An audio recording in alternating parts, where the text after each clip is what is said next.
Hello, and welcome to the Slow Ready Podcast, a casual drive into the music and culture of Goose. I'm Alex, joined as always by my co host Mike, and we're back to recap the second half of this Goose summer tour. It's just kicked off, and we're so excited to get into these first four shows of the tour. But before we get into our main topic, Mike, why don't we take care of some of the housekeeping? Yep, of course. As always, best way to keep up with us is on our socials at Slow Ready Pod on just about every platform you can be at. We are on there. And if you'd love to email us, we'd love to hear from you. Any show topics, reviews, photos, anything you want to send our way, we'd be happy to hear from you. So at slowreadypod at gmail.com. Inbox is open. Hell yeah, we love those emails. We've been getting quite a few in this offseason of, theories of Goosemas and people just Yeah. checking in, catching up on episodes. It's always great to hear from you all. So thank you so much when you do send in episode ideas or just general Goose thoughts. Um, no hot tea that I could think of for this week's episode. If we forgot something, be sure to shout us out and let us know. But let's just dive into our flow down, talk about this second leg of summer tour kicking off from San Diego to Reno, Nevada.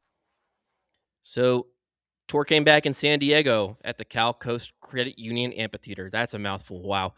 August 13th, 2026. And set one opens up with Animal, then get an Iguana song, a drive into Capsize, a new cover by Andrew Bird, and then get a Born into Silver Rising and a flow down closer. And then set two opens up with Big Modern into Slow Ready, then get a Thatch into Mississippi Half Step Uptown Toodaloo. Wow, what a set. And an encore of 726. So I guess we'll just begin from the top because I really do like this San Diego show and I got quite a few notes. But we start off with Animal, and Goose has been loving an Animal opener in 2026.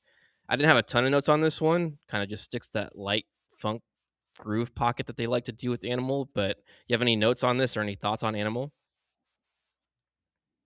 Yeah, solid way to kick tour back off. I think there's definitely something to be said about Cal Coast Credit Union Amphitheater. There's something in the air or the water there because this is another really solid show for me. If we're not going to get a ridiculous SPAC version of Animal, I think that this is just a lot of fun to get in the opener slot. And they do kind of like the laid back Delta adjacent space early on.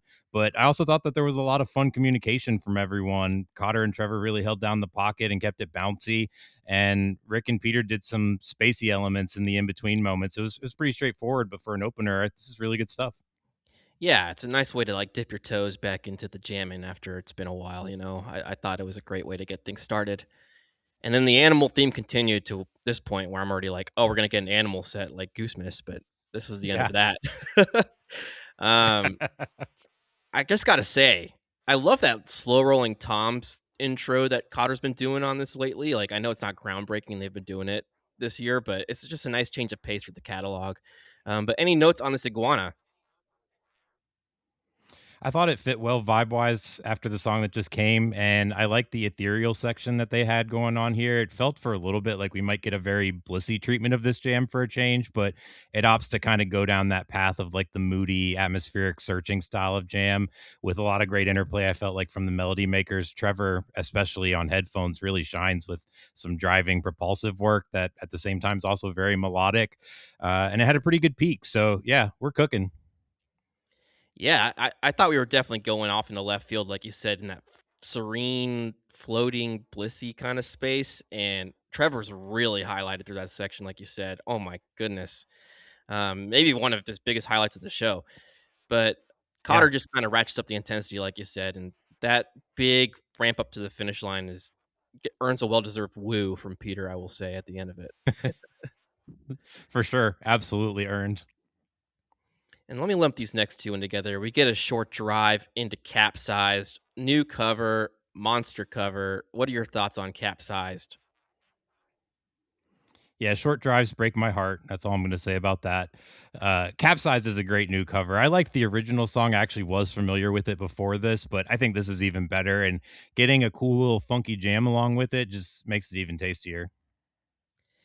I had heard this song before somehow on the depths of the internet, I guess. I had no idea what it was called or who it was by, Yeah. but I did recognize it once I listened to it. And I think it's a great groove to add to the arsenal. Definitely think it'll stick around. I think they got a short jam out of this. This thing could be a monster jammer at some point. It's just like that traditional jam band sound that they leaned into with like the clap heavy funk. And it just gives the band endless possibilities. So I'm really looking forward to seeing where this one goes. I think people are gonna grow with this one like Bear a little bit. Yeah. Yeah, I've listened to this probably the most of anything from this tour. I've just loved how it Yeah. sounds. Um, Actually, that might be a lie because I really like this next one too. Born. This is a great Born for being 17 minutes long. Totally different vibes overall. I know you have a lot of notes on this. We kind of hinted at each other via text earlier that we both love this Born, but what'd you think about it? I think it's probably like one of the best ones in a couple years. It gets way more aggressive than it usually does, and it exists kind of in that drive style jam with the vaguely psychedelic atmospheric sound. I think well, there's a lot of drives that remind me of it, but I specifically think of like the Colorado section from a couple years ago. It very much is in that vibe. This one has a lot more bite and drive to it though, and a lot more of that heavy distorted progression from Rick. And there's very like aggressive pushing from the rhythm section, but then on top of all of that, it's just uniquely accented by Peter's gorgeous ethereal touches on keys. And this one builds into a fantastic peak that embraces that kind of dichotomy between those two sounds, the raw power of Rick's playing with just this like heavenly feel from Peter. And they had a ferocious finish. And yeah, this is, I mean, don't let the timestamp fool you. It belies a lot of excellence here.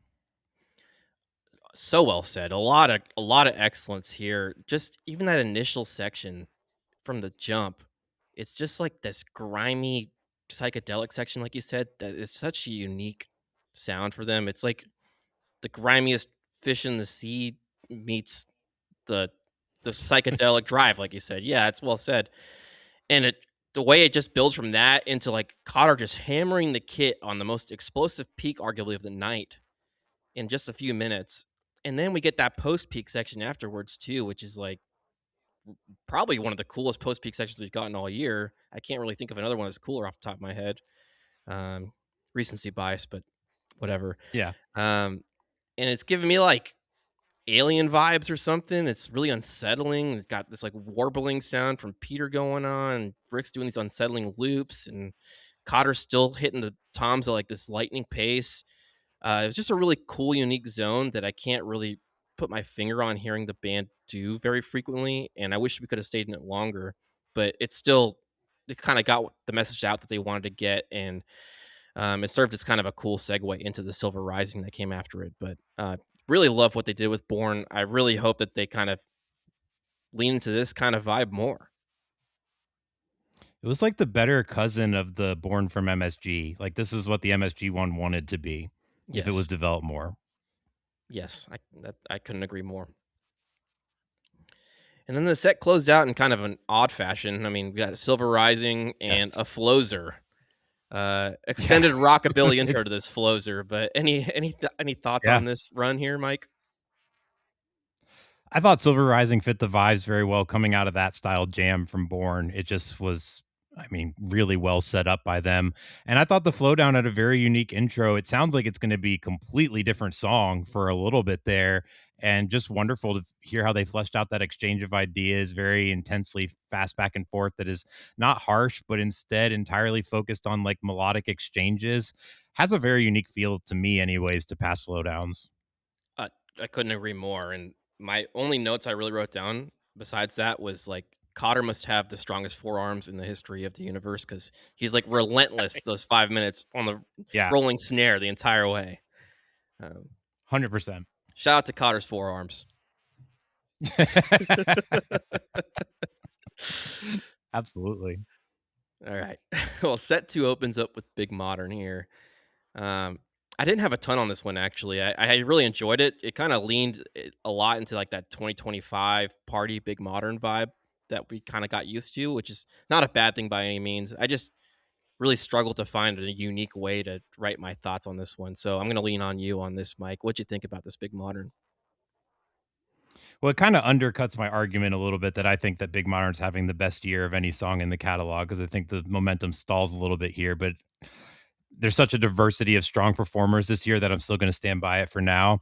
But it's it's a fun version. They lock onto a relatively simple but effective progression early that they let die down, and in the slower space that comes after, they find a way to keep things dense before the pace picks up, thanks to a lot of wonderfully complex interplay between Rick and Peter, and them just doing a lot of really good communicating. And then they break it out into kind of an aggressive style of bliss jamming from there with a really explosive, happy set of peaks. But pretty straightforward stuff, and it's unfinished, and it's a little bit on the shorter side for Big Modern, but very solid. Yeah, solid's the word. I don't think there's been a bad version yet. Like, I mean, there's not a lot of bad No. versions of Goose songs in general, in our opinions, but Yeah. um, Yeah. I think the bar is very high. It's a high floor jammer for sure. Um, Yes. and then another high floor song, great vibes in our opinion, "Slow Ready," man. It'd been a while since I had listened to a "Slow Ready," like, Yeah. not skipping over it or whatever, even though it's the namesake of our podcast. We love the song. It's just, you Yeah. know, when we write notes, it's hard to listen. I listened to this and I was like, "Man, I'm vibing with this." A "Slow Ready" kinda hits after a few months off or whatever. Um, but yeah, Yeah. didn't really move the needle in any way for a "Slow Ready." It kinda stuck to the standard formula, but it's a great formula. Yeah, and I like that it was basically just like to your point, a slow ready, but it does give you just a couple minutes of like Goont's light. And so it's kind of cool to one hear it in like its original form, but also like at the same time you see a little bit of how far it's come as a song and where Goose is at today. So I thought that was really cool for me as a fan of a few years, just getting to hear like it's still slow ready, but it has evolved a little bit. Yeah, much like everything else, and it's it's Yep. hard to keep that perspective, I will say, following the band so closely of, like, how far that they've come even since Cotter joined sometimes, but Yeah. it really is a big difference. You're absolutely right about that. And then probably your least favorite song in the catalog, Thatch, is up next. No, it's your favorite, and this is a great version of Thatch. Don't let the runtime fool you on this one either. What'd you think about this Yeah. Thatch, man? Initially, it starts off kind of reminding me in some ways of where this song was a few years ago. I think about like one of my favorite versions that I talk about all the time from the Warfield in San Francisco, just that reliable, funky first section with lots of thumping from Trevor, just casually dropping bombs left and right. But from the point that they hit the breakdown around 10 minutes, which is a really cool breakdown, it gets really interesting from there. There's like a near Mission Impossible tease around 12 minutes, and then they start really taking the jam and adding a lot of dynamics. And I thought that the interplay between Rick's dense and fiery licks against the kind of washing over you sounds from Peter Keys really adds some different textures to this. And then they get to some tension. And from there, I find the jam to be a little bit less focused, but no less exciting. And while the second half to me is a little bit more going off on tangents and exploring, I don't really believe the jam suffers as a result. It's still like consistently interesting and impactful. And in fact, every time I've listened to this, I've ranked it higher. So a lot of good stuff here, in my incredibly biased opinion, as you alluded to. It's not a bad thing. There's worse choices. Could be a Life Yeah. on the Shelf fan, just throwing it out there. Um, True. that breakdown section, I don't know why I wrote this down. I just thought it was funny. Is like Jam takes a turn into a Halloween meets Secret Agent Man vibes. It's kind of giving me the intro Yeah. to Thriller vibes. Was half expecting Peter to start saying, "The evil of the Thriller, can you feel it?" like Yeah. halfway through it. So, um, but yeah, that's pretty short lived. And that olive branch into the second section where like Rick's doing the yearning guitar thing, and then it goes into an uplifting feel, and then it eventually kind of hits a peak, and then suddenly Trevor's doing his best Victor Wooten impression. It is unconcentrated. It's a great way to put it, but there's a lot of cool ideas being thrown at the wall here. Yeah. Yeah. That's a good way to put it, for sure. Good way to summarize. And it's kind of like a slick fade into Mississippi Half Step. It's like they're throwing all these ideas, and suddenly it's like, let's just fade into this awesome dead cover. Yeah. Which we're getting a lot of half step plays this year. I thought this was inevitably going to be the highlight of this particular show, and you get some nice gentle bliss early on, and it gets to a very powerful peak around 11 minutes, and then shift into some fast paced funk from there. And within a minute or two, we gradually start moving into some goons. And I'm a really big fan of this goons because, as with most of them, it eventually has nowhere left to go but to an inevitable dark Rob Zombie, crush your skull, dark dubstepy finish. But this one takes its time in getting there and doesn't go for that right away, which the patience there, it really pays off for me. We need more multi-section half steps in our life. You're absolutely right. And Yes, you know, there's a lot of plays happening, but somehow I still have 0 Mississippi half steps, buddy. And you have 0 in it's your coming, eyes, man. and, we're gonna talk about that later. So, apparently, we just missed some of Yeah. the common played covers. Um, but yeah, the direction of the Goons is really cool, like, we got the '80s style beep boop bop boop arpeggiator back. It felt like it had been a minute for that. And then Yep. definitely patient. And in that patience, we get several different flavors of the goons, which is kind of nice. But I don't have much more to add than that. I just thought it was a tremendous way to close out the set and give us the last big peak of the night. Yeah, and I generally just struggle on where to rank certain Goons jams at this point, but this one really differentiates itself and makes it easy for me because you do get a lot of different things going on and you get to hear it kind of develop from one end of the spectrum to the other, and I really appreciated that. It's definitely my second highlight, but the Thatch has kind of surpassed it because as I listen to it more and more, it just keeps getting better. Well, I mean, that's totally fair in my opinion. Um, Maybe we'll talk about that later. I've been kind of struggling. Like, I still enjoy the Blade Night Hell Club vibes of the Yeah. Goons, but like it really has kind of become a very common denominator to where it does make it hard to differentiate the jams. And like, I don't, it's not taking away my enjoyment, but it's also not like hitting in terms of like making me want to keep it all these versions on a playlist is like, oh my, this is blowing my mind either. It's just fun at a show more than it is fun to listen back to, I feel like. Yeah. But It's a good point, and I think that the hard part is that, you usually run into these kinda issues when it comes to, like, a song like Dustin Hoffman, I think of in 2026 has had a lot of versions where you're just like, you kinda know what you're getting, but the problem ends up being that with the Goons, it goes on a lot of different songs, so if they all start sounding the same, then that, can get a little bit tired, but I think they definitely freshened it up here, and this one stands alone for sure. yeah, yeah, and when you hear something like this, or like we'll talk about it later with like the year that So Ready's having as well, it really Yes. makes it sound very fresh and in a great way, and it gives me optimism about the Goons in general. Sure. Um, but let's not forget 726 in the encore here. First time played since Irving, so 31 shows again, which is far too long. Great tune. Yeah. One of the most beautiful in the catalog, and I know that a significant amount of the fan base really wants it around at least a bit more often. So, not necessarily thrilled that it's become a rarity, but at this point, the catalog is getting so big that I think there's a lot of songs we could say that about. Yeah, yeah, it is a struggle for sure, and I know it had been on a lot of set lists and cut, and that's just unfortunate timing and unfortunate luck for a great song like this. But hopefully, it's not 31 more shows till we hear it again. Yeah, Um, that would 100%. suck. Yeah. Anything else on San Diego before we move to a quick recap of the Greek? No, I'm ready to hear your thoughts on the Greeks. All right, I, so the next show is August 14th, the next day at the Greek Theater in LA. Um, you want to read off this set for me, Mike? Yeah, absolutely. Since I don't have many thoughts, I'll contribute in some way to the podcast. So, set one, we've got a Rockdale opener. We got Media, Your Direction, Peach, Dustin Hoffman, Good to Be, and then Arrow closer. And then set two gives you a Hunger Site, Creatures, Redbird, The Empress of Organos, State of the Art, and then an encore of Shamalama Ding Dong. So, I mean, on paper, a lot of the heavy hitters are present.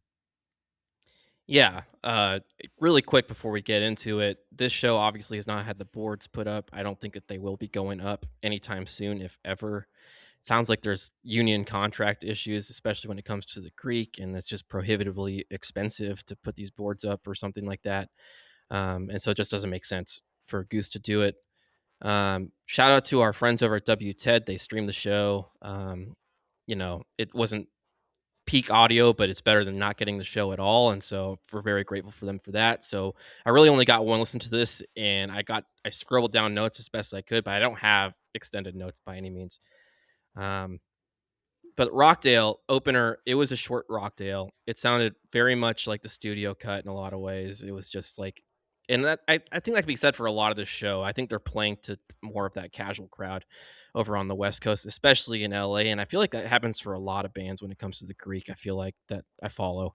Yes. Um, it's usually a chattier crowd. It's usually like a more casual crowd, and Yep. so it makes sense to take this approach. Yep. Um, Same thing with media. No jam on the media this time, which felt a little off after getting some great Goonts interludes this year on it. It feels like it's missing something now without that mid song jam, which is Yeah. wild to say, after we had gotten so many versions without it initially. But it's still great. I still love this tune. Your Direction, I have absolutely no notes on, but it was just a standard Your Direction. Again, leaning very close to that studio cut. Didn't really explore very much. Um, And then Peach, that was kind of like the big high octane moment that I was waiting for early in the show. It's been a real crowd pleaser in 2026, and kind of like once that jam gets going, it feels like there's like infinite energy being dumped into the crowd, and I just love what they've been doing with it in the first set, especially to just kind of get things through the atmosphere. Yep. Let's see. Stop me if there's anything you want to say, but Dustin Hoffman Well, no. next. Did the 2026 Dustin Hoffman thing, to your point you made Okay. earlier. It just kinda did the thing, and it's a great lane that they're leaning into, but it really nailed it down. There's not much more that we can say on it that we haven't said in, like, 8 episodes already this year. Just a solid Hoff. And then we got a relatively what felt short Good to Be, kinda stayed in that, again, 80s vibes, funky lane, into a really solid Arrow. It's probably the best jam of the show for me. This one really got into some very like sinister tones and didn't feel super rushed like everything else on this night. And it really felt like really the only instance of that in the entire show, in my opinion. But yeah, it really cool mid section dark jam. Probably the only song I would have put on a playlist if I was putting together my favorite songs of the tour. Um, but yeah, it was a really solid arrow and a great way to close the set. I feel like I don't recall seeing Arrow in the first set at all this year. I can't even remember the last time it was in the first set, so that's pretty cool. And then set two opens up with Hunger Sight. Again, much like the Hoffman, Hunger Sight's been kind of doing this like classic rock Led Zeppelin light thing a lot, and this one didn't deviate from that too much from what I could hear. Um, Goes into creatures really, really well and get a solid dose of the goons with his creatures, but nothing super groundbreaking on this one either. Just kind of getting the Goons vibes in for the show. You're getting your daily dose of the Goons. And then probably the most interesting part of this set was this Redbird into Empress. The jam of the Redbird went from like super triumphant to broody and dark tinged pretty quickly. Didn't feel like they lingered in that cool section for very very long though before it kind of just ripcorded and transitioned right into Empress and got a full dance party going. But it's still kind of cool to see Redbird getting a little bit of love. Let's start the bring a cool Redbird to the USA challenge here because apparently it's like the most impossible thing in the world. And I'm a Redbird stan. And then state of the art closer, amazing. I have not talked this long in my life. Um, love the slotting on the state of the art. Just a peak way to close a set. And then Shama Lama in the encore, like the ultimate casual fan, crowd pleaser, the ultimate longtime fan, big chaser for a lot of folks. So a great choice in the encore. Yeah, I unfortunately just didn't get to listen to this one. I kept hoping that the boards would come up on Nugs or Bandcamp, and it just didn't happen. But definitely got to get back somehow to hear this Arrow. And because I mean, this set is on paper, like I said, really, really good. But to your point, this is the Hollywood show, so to speak. And I definitely will co sign on. There's something that happens at the Greek where when you're playing for more like record execs and LA at large, it just seems to be like you get more standard. Yeah. And that, I mean, for better or for worse, like that's still a really good time. Like if you were at the show and I was at the Yes. show, we'd have a great time. But there's nothing particularly like 100%. differentiating it from most other shows, and that's not It's not a terrible thing by any means. It's a No, good time, and it's really great songs. If you love these songs, you're very, very happy. sure, 100%. All right. So that closes out the Greek, and we got yet another show the next day at Frost Amphitheater in Stanford, California. Mike, how about you read this one off for me too? I'm tired. Yeah, no, no, I definitely got you, bro. Take a breath. So set one, we've got SOS, and then we've got Hot Love and the Lazy Poet, and then we've got Scavenger, and then Hot Love and the Lazy Poet for the sandwich. We've got Pop, Seekers on the Ridge 1 and 2, Strange Overtones, Madalena, and Hot Tea. Man, that's a lot of songs. And then set two, we get the opposite. We get Madhavan, Into the Mist, Jedstone, Cinderman, and then an encore of Good Times, End Times. So I'm guessing we're probably going to need to take this beat by beat. Do you have anything on the SOS opener here? SOS, yeah, I thought it was once again continuing the trend of getting the party going early with an SOS in 2026, and awesome way to open the show. They've kind of all been dance parties, but this one had a little bit of a different feel than like the normal one we've gotten this year.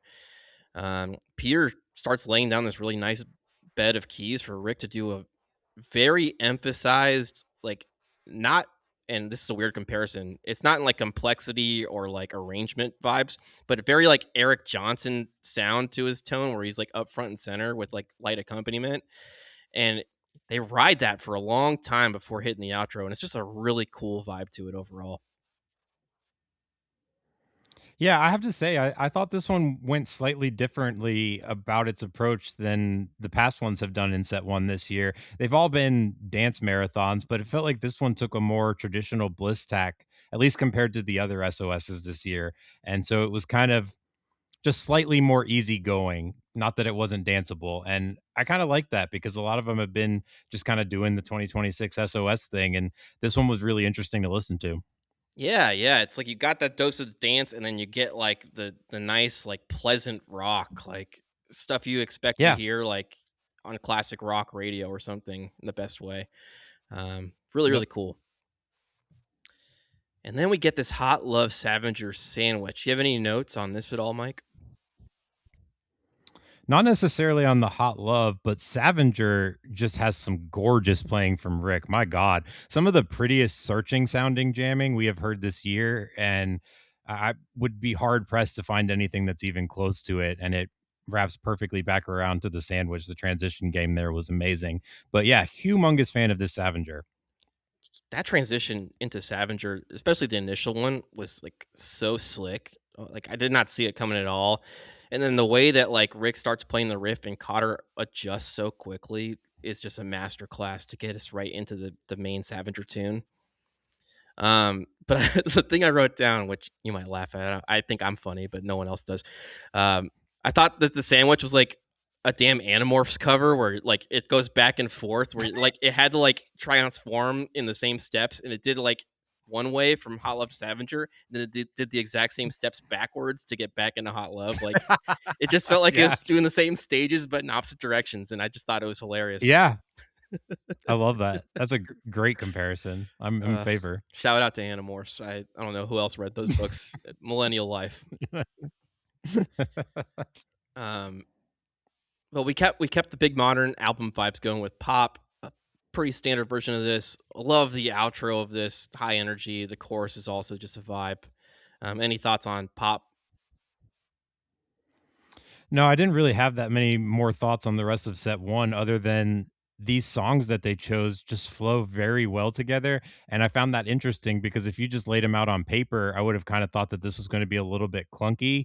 And somehow they managed through like the transitions and everything to just make this set like flow so smoothly. And I'm just kind of shocked by that because all of these are, there's a lot of different tonal centers going on here. And you wouldn't think that they would all work together, but there's no clashing really. It's a really well flowing set one. Yeah, and to that point, actually, we can just run through real quick. Seekers 1 and 2, Seekers 2, always a vibe, like just great emotional Yep. soloing once again. Kind of picking up what Scavenger was putting down with that. And then Strange Overtones, everyone's loving that cover. Short Madalena, studio cut of Madalena, but I think it's like 4 minutes and change long. And then hot tea is really the only other thing I had a note on, which is just that the PA shut off unexpectedly for this one for like a solid minute, and the videos coming out of that were awesome. The crowd was just keeping the vibes up, and just a really solid party version of hot tea. Nothing super groundbreaking once again, but a few tension and release moments to kind of get the energy going and end the set nicely. But really strong first set, very songy first set. Very songy, but again, flow was top notch. So Hmm. I don't mind a songy set one if we get some jams in set two, and we do here. Yeah, when a show's laid out like this, it makes a songy first set very, very nice. Yep. But yeah, let's get into it. Madhuvan opens up set two, and this is probably the worst version of the year. Nothing to talk about. So Good let's lord. just no. It's 29 minutes and 45 seconds or whatever long, and it's all perfect. So I know you're a big Madhuvan stan here, man. I will let you go first on this one. Yeah, I'm going to talk for a minute here, so I apologize. But any of you Madhavan haters or people that think that it can't win Jam of the Year every year, shut the hell up. For anyone that knows me, you know this is the highlight here. So I'm just going Oh, to get right brother. into it. It goes sparse and dark with some like dripping water sound effects, which is really amazing. They really take their time ramping this one up. Love all the drama early on. Every cascading set of rolls from Cotter, every run of descending notes from Trevor. Peter's doing a great job contrasting against the wailing, searching runs from Rick. Just all God tier stuff here. We get an incredible peak around 15 minutes that acts like it's going to start sprinting down the road, but instead they're just like, nah, let's get even more moody. Foreboding piano progression that Rick and Trevor weave in and out of. They let this build into like a very interesting and haunting dense section that sounds like it has touches from Eastern Europe. They turn this into like a more overtly evil section with a lot of tension and pushing and pulling in different directions. And we start getting this rapid descent into madness vibes of past Madavans where you sound like you will most certainly be murdered at this circus. The peaks at the end are well worth the wait, and the journey to get there just kind of enhances that. This is like certainly a top five jam in the year candidate right now as things stand. Yeah. I mean, recency bias wants to tell me like this is my favorite jam of the year. I'm obviously gonna wait on that, but it's outstanding. Yeah. Um, I won't add too much more because I don't want to like give another dissertation here like you just did in the best You kind of can, way. it's worth it. Um, but I really liked entering the jam. It was a different feel than like that floating into space that we normally get. It was more like a waking up from a nightmare and you're like in a sewer tied to a pipe like in a movie like with a chain over your head or something. Yeah. And you're like waking up in a daze, and I just thought that was so cool. And the sound Peter's doing, it's like a combination of dripping water, like you said, but also like bugs crawling all over you in like the worst kind of way. Like it was just really off putting. Um, and the way that they just shift from like that unsettling sound into like a more driving yet continuing the creepy atmosphere and keeping it perfectly haunting with all the different sounds that Peter especially starts working through is just really impressive to me. Um, and then you talked about the House of Horror section in the middle, like yeah, I wrote down dark coded carousel of horror, and it's chaotic in the best kind of way. I love the way that they can kind of get these like circling, swirling, dark coded jams that still build and dissipate in like in like a flowing organism kind of way. And this is one of the prime examples of that. Like why they can do this with Modivon Yes. and like not a lot of other jams. I would love to see it with like more songs, but I'm not complaining because this Modivon's tremendous. Um, but the end is like what gets me because all of the payoff of all that tension, at first the frenetic pace kind of made me think like, oh, we're getting into like the Grand Rapids Modivon kind of style of like heavy dissonance. Like Cotter starts doing like that rim click thing. I said Rotter because I'm so excited about the rim clicks, and they quickly just move over and show it's going to be its own unique monster with like Trevor and Peter locking into like this nasty, amazing 3 note ascending riff that Rick continues to like do this like fiery yet discomforting playing over, and it eventually like starts accenting the same pattern as them, and it leads to one of the most intense and inspired headbanging sections I can remember. Like 10 out of 10, no notes, peak. Like probably the best one since the Modivon from Milwaukee. in terms of like headbanging for me. Yeah. Just outstanding. You said something too that made me think of something else that I hadn't considered, but that beginning section where I liked how you put it, where it felt more akin to like being like trapped in a sewer.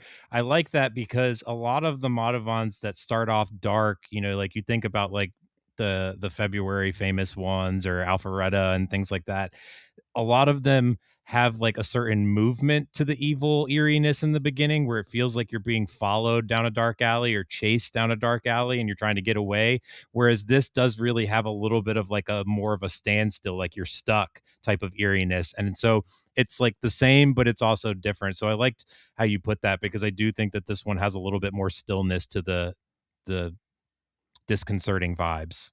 Yeah, it's extremely unique. And a shout out to Goose Yeah. putting out this show for free to download on Bandcamp. That should have probably been in our news and notes section.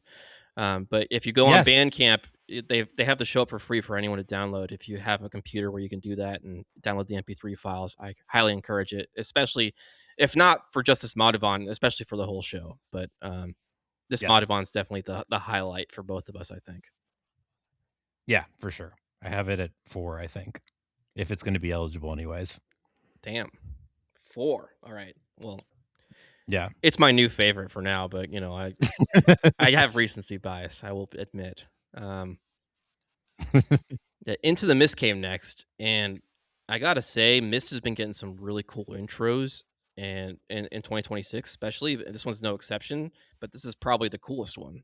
But any thoughts on this Mist? Briefly, because there is something about this mist that I do wanna talk about that's very unique to me, and it's a bliss jam, but it's a thunderous bliss jam, and it has a very gradual and intentional build, but when they get to the section where that's been more built out, for lack of a better term, there's a lot more oomph behind it than is typical for a joyous jam like this, and it makes it very unique how heavy the backbeat is and just how much more impactful. And it's almost all Cotter, but I just can't think of too many other examples of Bliss that hit this much in my rib cage. Yeah, I mean, outside of like that intro with like the Eye of the Tiger kind of style guitar intro, like for lack of a better term, that's what really what stood out to me too. And I wrote down like this kind of bubbly bliss space that they start that section off in is normally like reserved for Rick to do a when the Saints go marching in kind of like high optimism blissy style jam, and they just instead go into like this cascading Cotter heavy exploration, which is just really cool. Um, it's a compact jam after that big Modivon, but very very strong bliss section to kind of offset those dark vibes that were like permeating for 28 minutes or whatever of mod. Yeah. Yeah. um, Jedstone's up next. I don't have a ton on this. Obviously, Jedstone is an amazing cooldown tune. You kind of got the highest or the lowest lows of like the depths of hell from Modivon, the highest highs in that short miss jam, and you get a nice cooldown like palette cleanser with this Jed. Um, but we get Sinnerman, and you can't go a show without your dose of the goons. Any notes on Sinnerman, buddy? Not Cinderman specifically. I mean, it gets heavy and grimy, just like most of them eventually do. But I think Cinderman, for some reason, they like to hit that one even harder, similar to the way the Mist hits harder here. But I think that this is just like evidence of a really well balanced set too. You get the gigantic, enormous Madhavan. You get the Mist, which does something completely different with a little bit less time, a nice cooldown, and then a little bit of the Goons. And so, like, what more could you want out of a set two? No, it's pretty much picture perfect, especially with the way that the encore they chose, in my opinion, as well. Yeah, But you said something that made me think, like, yes, it is definitely like that goons that is Blade Vampire Nightclub or like Matrix Reloaded, Rob Zombie, like whatever you want to call it, style, dark electronica. But it always has a different level with Cinderman for some reason, and this is no yeah, exception. Um, yeah. Great way to close out a set too, like this, like you said. And then we get good times, end times in the encore, and just a really cool way to encore, especially without the post place at the end. So you end on like that nocturne huge hit, basically. I just thought it was really, really cool. No, yeah, this is like absolutely perfect for an encore. This is everything I want in an encore. You get some of the composed improv, and then you get, a dynamite song and the amazing outro. Just gives you a little bit of everything that Goose does so well, and one of the best aspects of the new album. So yeah, perfect close here. Yeah, I really like the Stanford show actually. I thought it was a really great listen and gave you a little bit of everything. Songy first set, jammy second set. What more could you ask for? As we talked about it, I think this became my favorite of the first few we just reviewed. So Yeah, yeah. It's definitely an argument for that. It's between this and San Diego for me for sure. yeah, Um, definitely. but that's not to discount what we're going to talk about next because this Reno show is also very No. fun in my opinion. Yep. August 16th, again, 4 shows in a row for Goose. Man, they must have been tired. At the Grand Theater at Grand Sierra Resort in Reno, Nevada. Set one opens up with Royal into Butter Rum, then get a Please Forgive Me, Torero, Earthling or Alien into Spirit of the Dark Horse, into Pancakes to close out set one. Set two opens up with Echo of a Rose, then get an In Your Eyes, into Rosewood Heart, then get an Atlas Dogs, into Post Place, into So Ready to close out set two with a Turn On Your Love Light encore. Whew, that was a mouthful. Um, Opening with Royal. That's just great vibes. A little extra runway on this one, but it's more like the difference in like a runway from I don't know why I'm doing this. A difference in like a runway from like JFK Airport to Atlanta Airport or something. Like I don't know which one's longer or Yeah. whatever, but it's like an extra minute of runway or something. It's nothing crazy. What a terrible Yeah. analogy. I didn't even write No, that no, down in no. my I got notes. I just started thinking and I was like, why am I doing this? Oh, it was a long work day, but I'm picking up what you're putting down. I Something about these, like, compact 10-minute openers, they've been putting a little extra sauce and some extra dynamics in them for me, just like the animals. A couple things I just wanna call out here, because while it's compact, I like the contrasting dynamic between Peter's simple backing progression on piano clashing against the very aggressive soloing from Rick, and you also get a few teases of the Madhavan re-entry, the "dun dun dun dun." So, I thought that was just it came out of left field, and I was like, "What? Like, where did that come from?" So, really fun way to start off the show. Yeah, yeah. Royal is an awesome way to start a show. I've been a big fan of it. It kind of popping up in that slot this year. Um, Yeah. and then early butter rum. This is like one of the best places for it. Funk dance party early. Peter and Trevor were really the highlights for me. Listening to this one, just a short fun jam with some slightly interesting texture stuff for them from those two. But that was really the only differentiator for me. Yeah, the '80s style keys from Peter really give, like, Jively adjacent vibes, and I'm here for it. Yep, and then we get "Please Forgive Me," getting our dose of the '90s. Is that a '90s song? I feel like it is. David Gray, maybe early Yeah, 2000s. Um, one or the other. yeah, but nothing much to say here outside of just this is a fan favorite cover, and they always crush it. Torero, studio cut once again. I don't think that's going away. Continue the trend of No. like some interesting dark, twisted ideas in the interlude between the main song and Fina. But it felt a little shorter than most of the other versions we've gotten this year. Any thoughts on this Torero? I really love the middle section, so I want them to jam it out a bit more than they have so far, but they do, for better or worse, keep finding new sounds in that dark, mysterious Latin coded section, so, keep exploring, Goose. It's sounding amazing. There's no argument on that. Yeah, you're absolutely right on that. Like, especially in this one, like they found this sound, even though it was short, of like Peter doing these single shots, and it almost felt like a ticking clock to like your impending doom or something. It was pretty cool, and it's like so weird. Like you don't hear this anywhere else. But hey, shout out to the Torero. Yeah. It was, like, almost like the clock from Stranger Things vibes, so, Yes, yeah, I'm with you. yes, absolutely. Um, and then more uniqueness going on in this ERA. Earthling or Alien is having a year Yeah. too. Um, I wish it had more legs, honestly, because this is a pretty short version for ERA. But any notes on Earthling or Alien, buddy?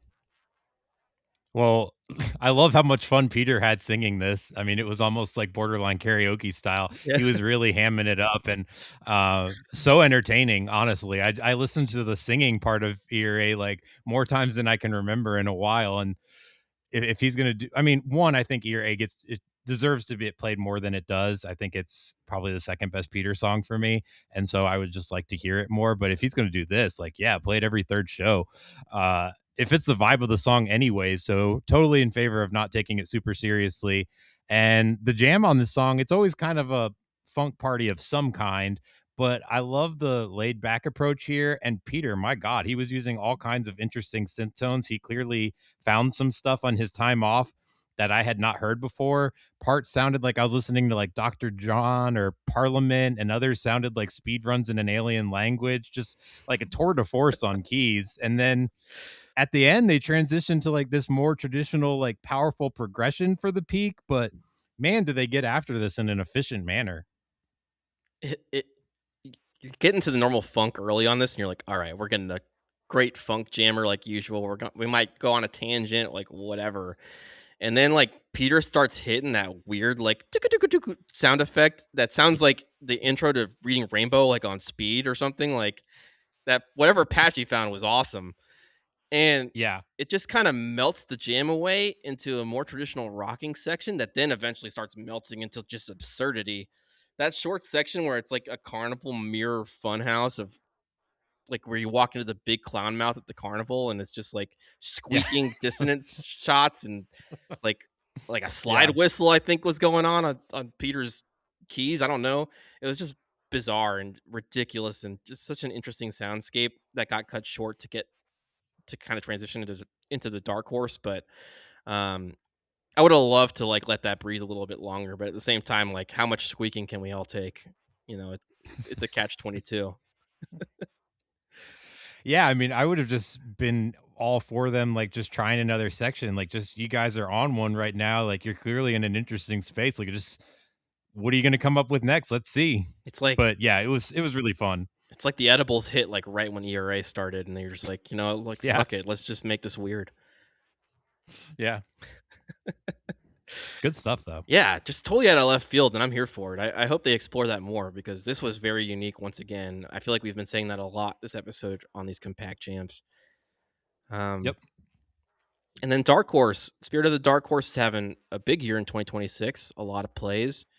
Don't have a lot on this one either, but I mean, I guess I'll say I'm just gonna Bernie Sanders meme this once again and ask for a true Thunder outro on Dark Horse in 2026. Otherwise, I just love that it's getting played so much. I love that you're the main one campaigning for Thunder because I've lost hope at this point, but man, would that make my life if even if I wasn't at the show, if it happened, I just think I would be through the freaking roof. But always a treat to get this. I love that they're playing it more. I love that they're playing it in the first set, which is where I think its home should be.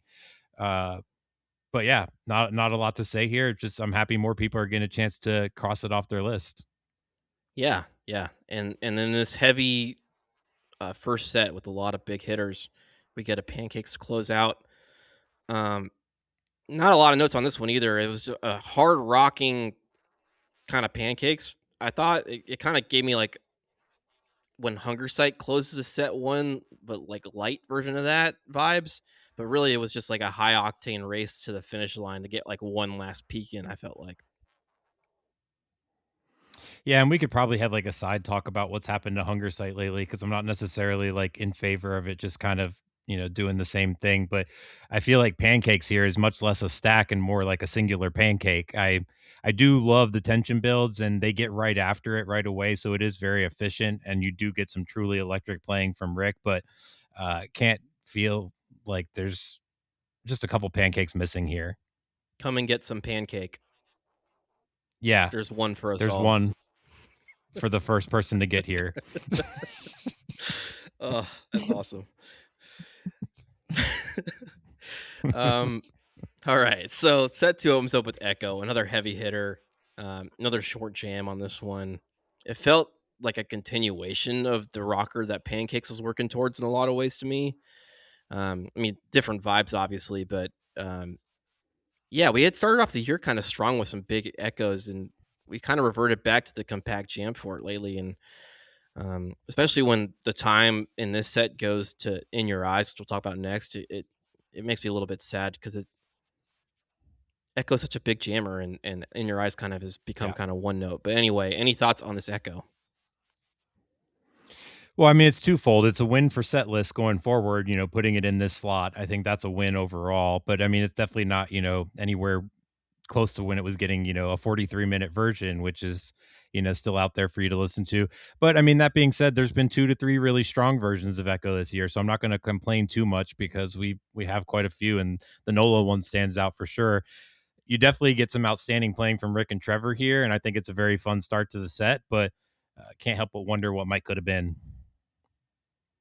Yeah, yeah. I mean, the time went to In Your Eyes, and I guess Yeah, we'll get into it did. that. Uh, I will say, like, to me, and maybe I'm totally wrong on this or off base, but this jam and like the last two versions they played are like virtually indistinguishable to me. Like, if you played the versions, I wouldn't be able to tell you which show they were from. Honestly, 'cause I guess I don't listen that deeply to them.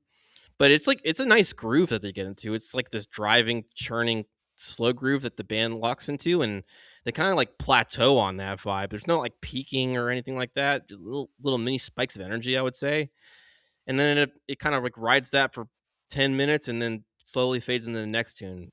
Every time they've played it Yeah. this year, and it's a great time. I love this cover, but when it's sandwiched by two monster jammers like Echo and Rosewood Heart, it just like makes me a little sad that the most improv time was allocated to In Your Eyes.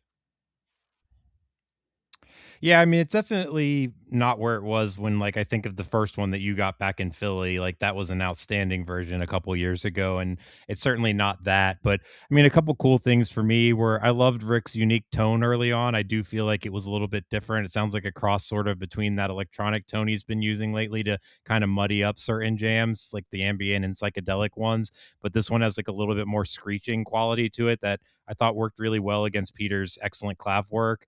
And then Cotter and Trevor, they just put on a clinic as to keeping the pocket and also like nearly dizzying you with that cascading rhythm sound.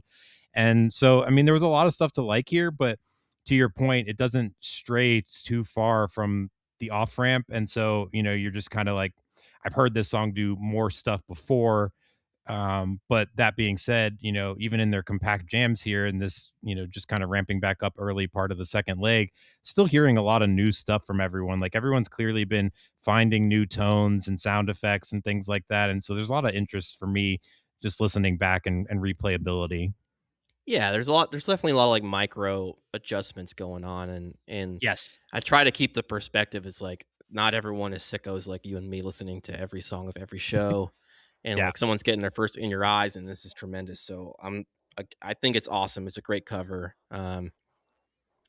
I just, I love Rosewood Heart and Echo of a Rose so much. It just made me a little sad seeing that their run times were so short. But um, Well, I will say, I do want to say before we move on that I think the biggest tragedy of this jam is that as it kind of dies down into that floating ethereal come down, they almost hit like a butterfly's adjacent space that I was like, oh, right here. If you stretch this for 4 or 5 minutes, we got something to work with here. But it ends up kind of just being a transition into Rosewood, which don't get me wrong, amazing transition work, absolutely beautiful. But I was kind of like, oh, this could be really interesting, guys. And it just wasn't meant to be. yeah, I had the same feeling listening to it. At the first time, I was like, "Oh my goodness, we're gonna get a cool section," and it was just a transition into Rosewood. Which, Yeah. hey, not gonna complain about getting Rosewood Love Heart. Like, Rosewood. it's Yeah, fucking no, Rosewood never. Heart. But this one unfortunately got a compact jam on it as well. Um, I mean, Rosewood Heart's a tremendous song, so I'll take any version of it. But this one felt like it had to go 0 to 60 to kind of get a jam in and fit it in the set. And the end of this jam felt like it was trying to hit that like end of a triumphant adventure kind of style peak that it often does without enough of that journey for me to get like the full payoff of Rosewood Heart. And when I say like journey, I don't mean don't stop believing. I mean like an adventure.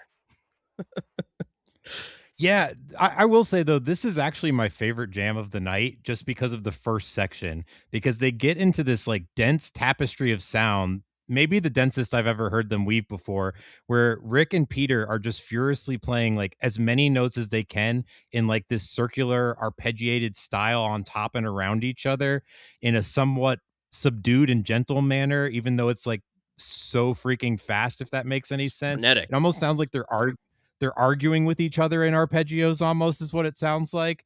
And Cotter and Trevor are just kind of supporting that until they hit this spot where Rick's just like, we burst out now. And it's exquisite how perfectly they time that. And then the rest of the jam from there is kind of not as interesting. But man, that first section, you're like, okay, come back to this, mark that down, and circle back to this and do more with it, because I was just like on the edge of my seat, like what's going to happen next? Like I just never heard anything like that from them. So it was really exciting. No, yeah, you're absolutely right. That was a really cool sound, and then they like kind of just like bounced off of it and went to like the more like, for lack of a better Yeah. term, like world building style. Like we're hitting the top of the Yeah. canyon peak or whatever style Yeah. vibes, and I think it needed another like 5 6 minutes at least to like get two sections going with the payoff. And that was Rosewood Heart. Any last thoughts on Rosewood Heart? No, I just hope they bring back the concepts from Rosewood and ERA from this show and then do more extensive work with that, because there's some interesting stuff going on that Peter and Rick tapped into. And I would like to see that come back around, like in Colorado or Bend or something. I'm hoping that's the case. I think we're gonna get some big Bend shows, some big Colorado shows, obviously. Um, Yep. it seems like they're just dipping their toes in this early leg, and the real sauce is gonna come out soon. Um, and then speaking of sauce, get a short Atlas dogs, which no jam dogs on this night, but still great vibes leading into this post place, which is a monster once again, just continuing to get the jam love. Any thought on these two? I thought Atlas Dogs was a really good setup for Post Place. Just works really well there. And then Post Place gets another nice and compact jam, which was kind of the story of this show. But this one is clearly going to be a monster at some point, because there used to be this kind of thing all the time with Born, but tonight was just not that night. And it does show you, though, what it can be in the future. Yeah, and I love the payoff from the incomplete Good Times End Times from the night before. But yeah, they definitely were on a theme of getting different flavors of rocker out there, like more traditional rocker sound. And this was the fourth song I wrote down that had like kind of the traditional rocking vibes, but a slightly different flavor, which is kind of cool. Um, Yep. almost felt like they were all continuations of each other, just going into different sections. Um, Yeah. but the set closes with So Ready, another monster Goons So Ready, and the year of the Goonsy So Ready continues. Um, this one to me felt a lot like the sister version of the Gonzo So Ready. Um, hit the Goons with a really Trevor forward jam. Rick is lightly on the digital sauce, but slowly brings himself up to the forefront.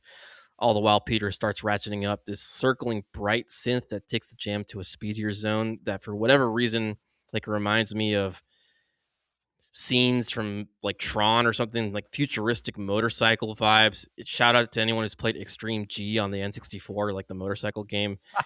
Two people who know who that is. It's those vibes. Yeah.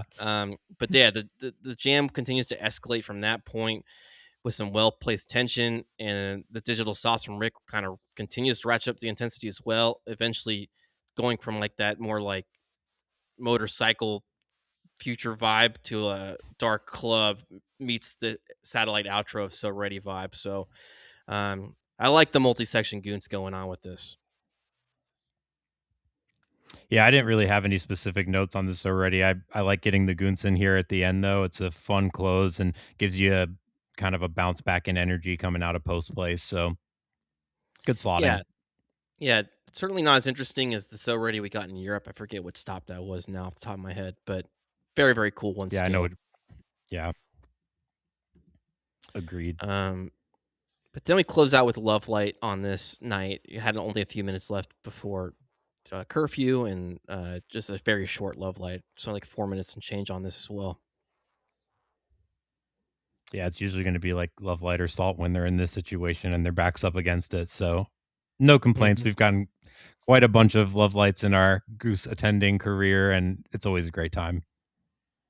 Yeah, really strong show, especially in the sense of like a lot of different like cool sounds that individual band members were finding on this night. But that's it for my notes. Anything else on Reno, Mike?